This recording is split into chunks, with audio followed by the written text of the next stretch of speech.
Welcome students. देखिए अब मैं work done by a torque and power of a torque के बारे में जानेंगे।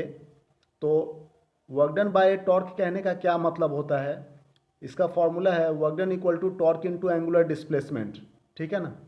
टॉर्क कहने का मतलब रोटेशनल फोर्स से है। एंगुलर डिस्प्लेसमेंट मतलब एंगल में रोटेशन में जो डिस्प्लेसमेंट हो रहा है। तो वही सिंपल वर्क को हम लोग क्या जानते हैं, फोर्स इनटू डिस्प्लेसमेंट। यहाँ पर रोटेशनल वर्क हो रहा है मतलब रोटेशनल फोर्स मतलब टॉर्क इनटू रोटेशनल डिस्प्लेसमेंट मतलब एंगुलर डिस्प्लेसमेंट। सब कुछ गोल गोल देखेंगे क्योंकि चैप्टर का नाम ही है रोटेशनल मोशन। ठीक है ना। तो अब देखिए ये वर्क डन बाय टॉर्क कहने का क्या मतलब होता है, पहले इसे समझ लेंगे फिर पावर ऑफ ए टॉर्क के बारे में हम लोग समझेंगे। ठीक है। तो वर्क डन बाय टॉर्क कहने का मतलब होता है कि if A torque tau, torque को हम लोग टाउ से रिप्रेजेंट करते हैं। ठीक है ना, टाउ। तो ये if A torque tau applied on a body, ठीक है ना, जब हम किसी बॉडी के ऊपर टॉर्क अप्लाइड करते हैं, rotates it through an angle delta theta, तो वो डेल्टा थीटा से रोटेट कर जाती है। ये बात समझ में आ रही है? The work done by torque is delta W equal to torque into delta theta. तो हम लोग कहेंगे कि टॉर्क के कारण जो वर्क डन हुआ उसको delta W equal to torque into delta theta से रिप्रेजेंट करेंगे। ठीक है ना।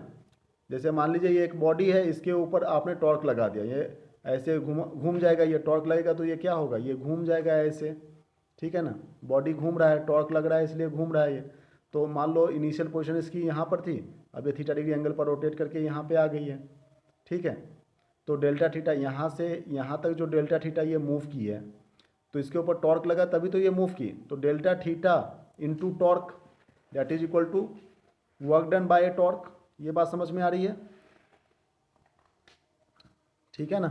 जैसे मान लीजिए कोई भी एक फोर्स है जो कि रोटेट कर रही है, इस पॉइंट से रोटेट कर रही है, या ऐसे घूम रही है। ठीक है ना। ये सभी डायरेक्शन में घूम रही है ऐसे करके। तो ये इनिशियल पोजीशन इसकी यहाँ पर थी और फाइनल पोजीशन यहाँ पे हो गई। ये डेल्टा थीटा रोटेट कर गई है, टॉर्क लग रहा था यहाँ पर इसलिए टाउ। तो वर्क डन की यदि हम लोग बात करें, ठीक है ना, तो वर्क डन का फॉर्मूला क्या होता है, टॉर्क इनटू डेल्टा थीटा। यही है वर्क डन। ठीक है, बात समझ में आ रही है? अब देखिए हम लोग पावर के बारे में पढ़ लेंगे।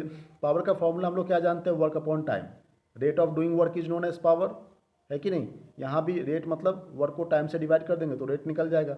यहाँ भी पावर हम लोग उसी तरह से निकालेंगे। Power of a torque, torque की पावर क्या होगी, तो power equal to delta W upon delta T, work done upon time मतलब change in work in change in time. तो देखिए डेल्टा डब्ल्यू को हम लोग क्या कहते हैं, टॉर्क इंटू डेल्टा थीटा, अभी भी निकाला है। ठीक है ना। तो टॉर्क और ये delta theta upon delta T, इसको कहते हैं एंगुलर वेलोसिटी। ठीक है ना। Angular velocity equal to angular displacement upon time. ये बात समझ में आ रही है? अब सब कुछ एंगल में हो रहा है ना, रोटेशन में हो रहा है सब कुछ। सिंपल वेलोसिटी को हम लोग क्या कहते हैं, डिस्प्लेसमेंट अपॉन टाइम। यहाँ पर एंगुलर वेलोसिटी है तो एंगुलर डिस्प्लेसमेंट अपॉन टाइम, जिसे ओमेगा से रिप्रेजेंट करते हैं। ओमेगा मतलब हो गया एंगुलर वेलोसिटी। ठीक है। और ये टॉर्क हो गया टाउ। तो power of torque equal to torque into angular velocity, ये फॉर्मूला है। दोनों ही इंपॉर्टेंट फॉर्मूले से याद रखेंगे। वर्क डन का formula work done equal to torque into angular displacement, और पावर का formula power equal to torque into angular velocity. Thank you very much for watching this video.